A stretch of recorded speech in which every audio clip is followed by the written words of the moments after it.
This month is Sonic September. I don't know if that's a real thing. I'm just gonna phone it in here. And when I was thinking of Sonic, I was also thinking to myself, what could possibly be the worst Sonic game out there? Many people, myself included, would think maybe Sonic 06. And while Sonic 06 is not really that great, it still has some standout moments, and it at least tried to be a Sonic game, unlike some of these other ones. So I thought to myself, surely there has to be something worse. So I had a look. Some people say Sonic and the Secret Rings or Sonic Freeriders for their bad controls and unfun gameplay. Some people say Sonic Schoolhouse, which is like, is this really even a game? And of course, I also see a lot of videos and people talking about Sonic 3D Blast, about how it's not that good. This is actually what this video was going to be on. But then I went deeper. Sonic 3D Blast actually took inspiration from another Sonic game that came out a year before, and that game is Sonic Labyrinth. I even saw while doing research on this game that this was voted the worst Sonic game on the Sonic the Hedgehog Reddit, the most accurate source of information. But why was it deemed so bad?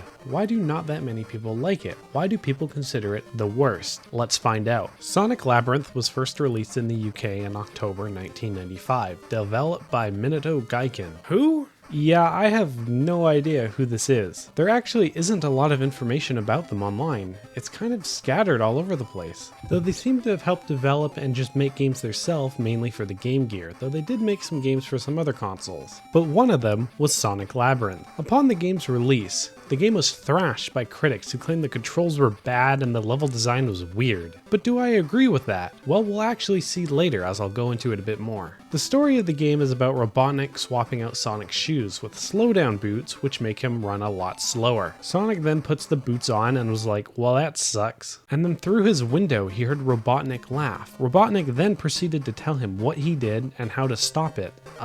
Okay. Sonic realizes he can just spin dash instead of running, so that's what he does, and off he goes. I also want to mention something real quick. Look how nice and colorful the Japanese manual is, with all these drawings and different colors that are used. Isn't this amazing? The American one is just so soulless and bland in comparison. What the hell is this? And for some of you deep Sonic fans out there, if you're wondering why Tails doesn't help him, it's because Tails is actually doing his own thing during this time in Tails Adventure, which is another game I might cover later. Though unfortunately, this game actually looked good from what I saw. Anyway, let's talk about the game. The goal of the game is very simple. Get 3 keys in the level before the time limit runs out and then run to the end. The gameplay of the game is, well, it's not really that great. Sonic moves around very slowly as per the lore, but lore be damned, this is so slow and annoying. It's also really slippery. It just does not feel good at all to walk around. And when you're walking around, moving left and right is actually slower than moving up and down. It feels very weird, like why did they do this? The worst part of it is, I don't even know why you need to move slowly. I know it's part of the lore that he swapped out the boots so now Sonic moves slow, but was this really needed? The reason I say this is because you have a spin dash you can charge up, and when you charge it up to max, you just go flying. If you can already move that fast with the spin dash, then why does Sonic move so slow? It's like they tried to make Sonic control like a pinball, but didn't design the rest of the game around this aspect. Sure, there's stuff you'll see on a pinball table, like the pinball stubs and the flickers or whatever these are called. That's what I call them, so leave me alone. But if you try and play this game like a pinball game, you're not gonna have fun. I can't blame people for hating the game right off the bat. Fully charging your spin dash is uncontrollable and makes the game unplayable.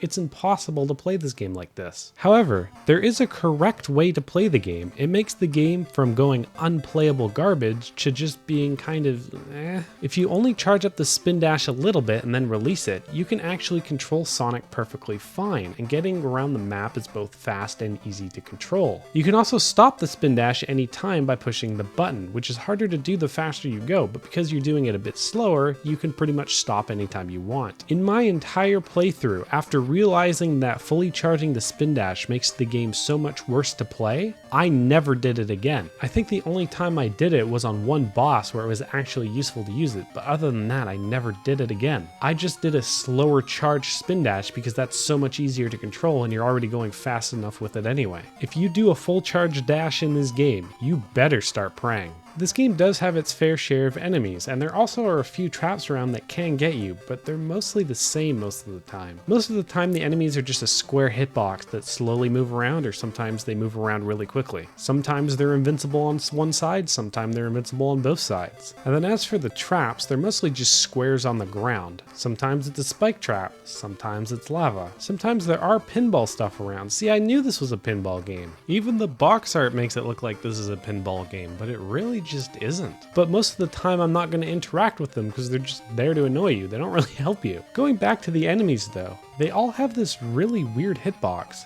Sometimes when you roll into them, they die like they should, but sometimes they don't and you just take damage randomly. It's really random when this happens and it's kind of annoying and weird. But taking a hit is very bad too, because every time you get hit by an enemy or trap, you lose time, and your keys, if you have any, get flown around the map. Though most of the time, the keys don't fly that far. I think only one time one of my keys flew across the map for some reason. I don't know why it did that. Though I feel like I've been too negative so far, so I'm going to give the game a few positives. The first one is that's the entire controls of the game. It is a very, very simple game. It's very easy to get into. You move and spin. I think the small amount of buttons is actually a positive to the game here. And as for the game itself, it actually looks quite nice. They mostly use two main colors for most of the levels, but the colors they chose are quite pleasing to look at. Sonic himself, as well as some of the enemies, look very visually nice, and even though this is one of those fake 3D games, Sonic looks really good at the first attempt at it. Like, this looks like classic Sonic. This is really good. I also enjoyed the soundtrack for this game. It has that handheld game twang I loved in the old handheld games back in the day. Take a listen.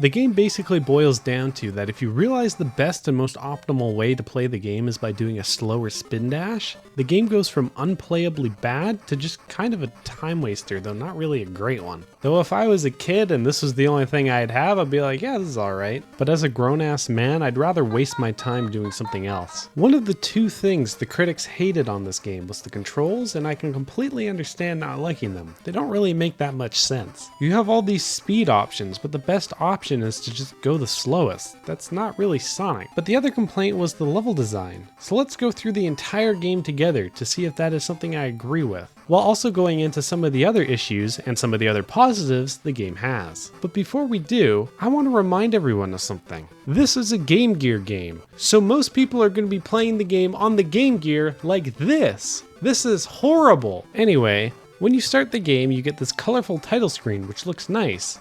But why is Sonic coming in and out of that building? Like, what are you doing, dude? You weirdo? After that, you get the title screen of Sonic sitting on a cloud. You have some options here as well as two game modes. A time attack, which is a pretty neat addition, and the normal game, which is what we're going to be playing. And once we hit normal game, the game starts. We get a blurb of the zone name and the world we're in, and we get into the game. The game has 4 zones and 3 stages in each of them, as well as a boss at the end. Anyway, let's get on to the first level. Zone 1-1 is a pretty decent tutorial level. It's basically just a small square. It introduces you to the keys that you need to collect on the ground, and it also shows you some of the dangers of the enemies as well. There's this enemy here that tries to shoot goo at you, and if he does, you get slowed down. I know I said most of the enemies are slow-moving squares or fast-moving squares, but there's at least 2 enemies in this game that shoot stuff at you, so that's kinda neat, I guess. Though it's still really not much. You also get introduced to a couple ground gimmicks here as well, like the moving treadmill, which is pretty obvious what it does, and these pinball stubs, which send you flying. I just ignore touching these. It's like they wanted to make a pinball game, but every single thing that relates to pinball in this game is annoying to deal with. Overall, it's a pretty solid but basic tutorial level. With Zone 1-2, there's not much new here, it's just another level to beat. It's pretty much just a straight line of a level. This level has these pinball flippers here, which obviously just send you flying if you dash into them. And you also get introduced to the speed up power up here, which on the Game Gear probably has no issue. But on a giant screen, this is sickening. Like, just look at this, I nearly died. Zone 1-3 is pretty much a bunch of squares, and if you've noticed so far, the maps have been rather simple. This is one thing I disagree with the critics with. The map design in most of the maps are fine. There are some atrocious ones later, we'll get to those,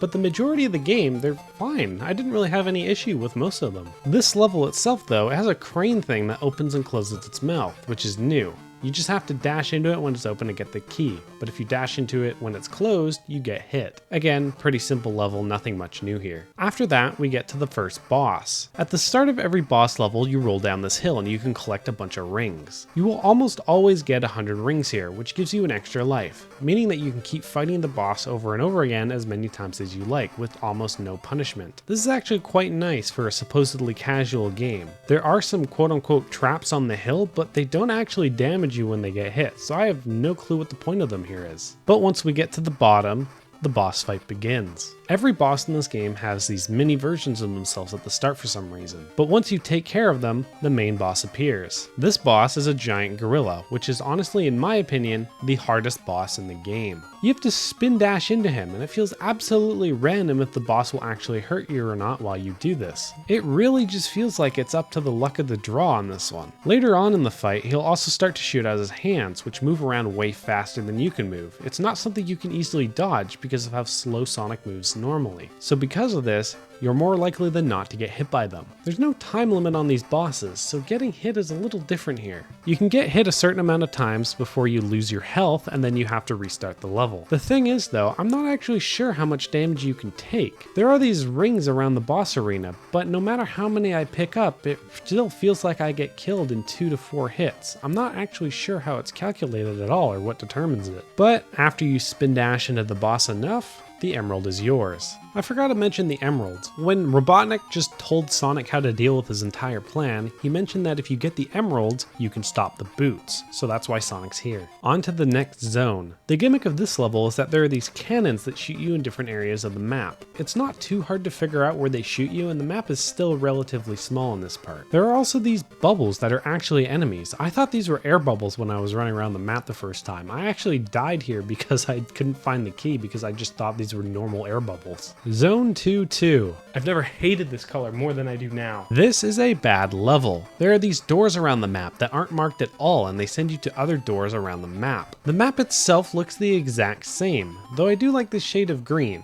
But besides that, it looks exactly the same no matter where you are on the map. Because of this, it's hard to memorize which door you go through as the doors aren't marked. Not only that, there are these lava traps around the map where if you walk into them, it drains your time even faster if you're in them. And the only way you can really fall into them is if you go too fast. Again, punishing you for going too fast in a Sonic game. I feel like maybe the critics got up to this level and just had enough, because this level is very, very annoying and just not fun to play. Though it's a shame, because I like the color of this level. Zone 2-3 is really just going down a hill, but at the bottom there's a door that says bonus on it. This is important, but we'll go over that later. This level also introduces indestructible enemies that you can bounce off of, which is, I guess, neat, I guess. But other than that, it's a pretty simple level. The second boss in this game has pretty much the same hill as the start, just with the ring locations moved around. Once you get to the boss, you immediately get attacked. No one is going to be able to react to that on the first time playing this game. Why did they do this? All you have to do here is go from walkway to walkway and then dash into the boss when their mouth is open.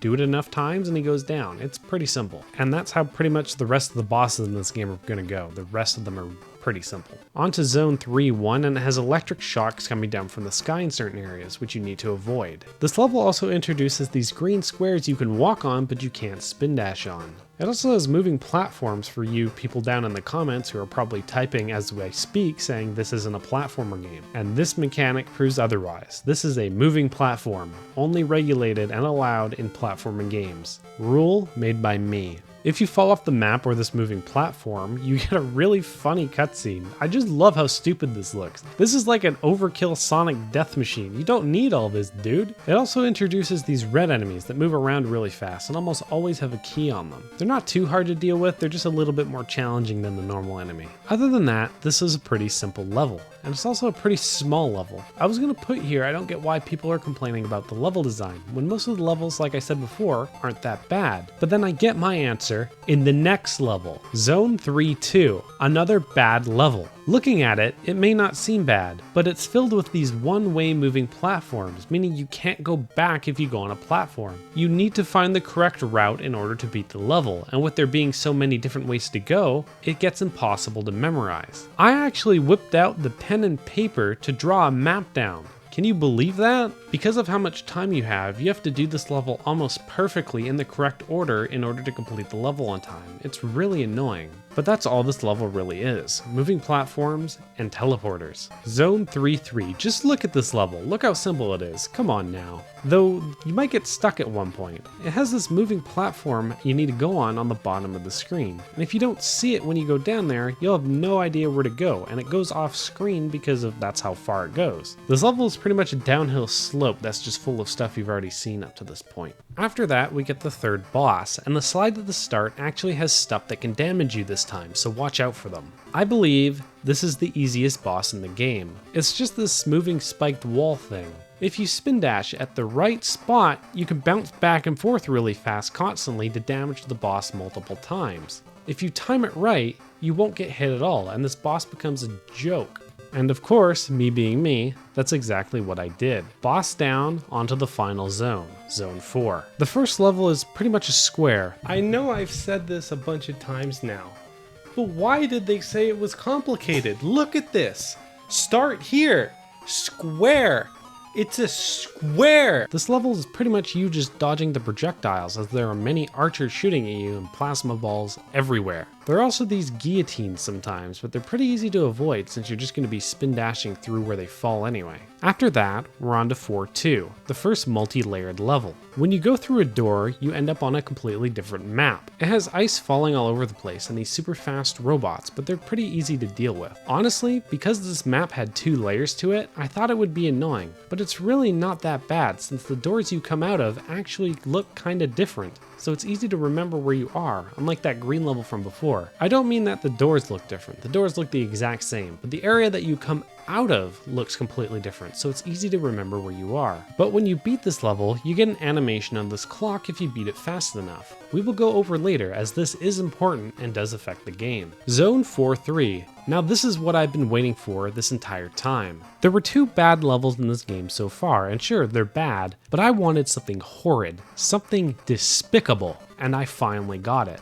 This level makes me never want to replay this game ever again. It's one of those levels. A level so bad that it dropped my opinion of the game for me. Whenever I think about this game, I go, yeah, it wasn't really that great, it's kind of a guilty pleasure, but then I remember this level and my entire mood drops. But let me explain why. This level has multiple layers of doors like the last level, but instead of there only being 2 layers, there are now 3, and everything looks the exact same. I counted, and in this level, there are 34 doors! I only have 1 door to my room and I still get lost. This level takes the longest to complete, and it's a labyrinth. I mean, that's the name of the game, I know. But you forgot to make it fun. You will be getting lost so much here, and there just isn't much new here. There are these water streams that drag you in the direction they're moving, I guess, and a fish that jumps out of the water, but that's really it. This level is just so big, it completely just sucks any enjoyment out of it, and it's really just disappointing for a final level. But after that slog, you get to the final boss, Robotnik. He is very easy, just dodge his attacks and then roll into him. Repeat until he is dead.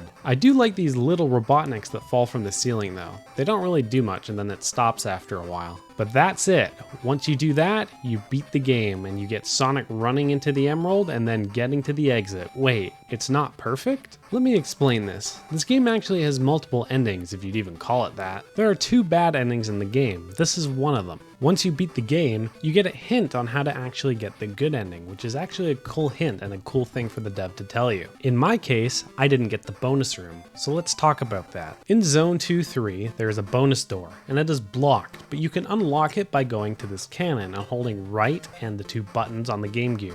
Doing this shoots you to a switch that unlocks the bonus room door. The bonus room itself is basically a room with rings, and each ring gives you 25 rings, so you can get a lot of lives here. But getting to this room is one of the 2 conditions for getting the good ending. The other condition is actually something I did, and I feel like something a lot of other people will do as well. On the stage with the clock, if you beat it in 2 minutes, you get this cutscene that shows you did.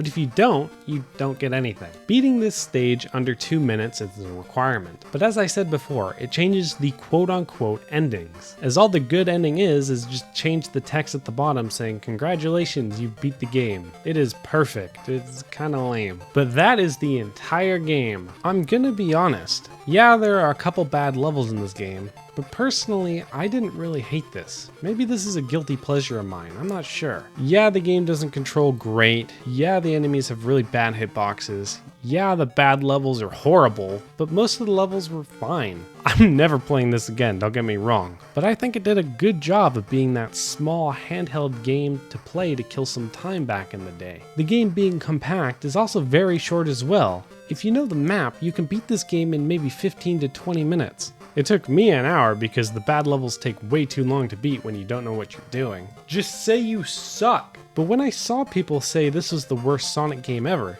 I thought it would be downright terrible and unplayable. But overall, it's just kind of eh. I would not recommend this to anyone, but it's definitely not horrible. It's a game that's still playable. But anyway, that's the entire game. Thank you so much for watching. If you enjoyed, please consider subscribing as you'll get more videos like this, and I like seeing the numbers go up. I also have a Twitter where you can see me post random stuff, which is @OrinClubs. I also have a Twitch account I randomly stream at sometimes, which is /OrinClubs. It's absolutely random when I do though I do give notice when I do. Again, thank you so much for watching. There should be another Sonic video next week, but we'll see if that actually happens. The issue is that I'm addicted to Final Fantasy XI, so we're probably doomed.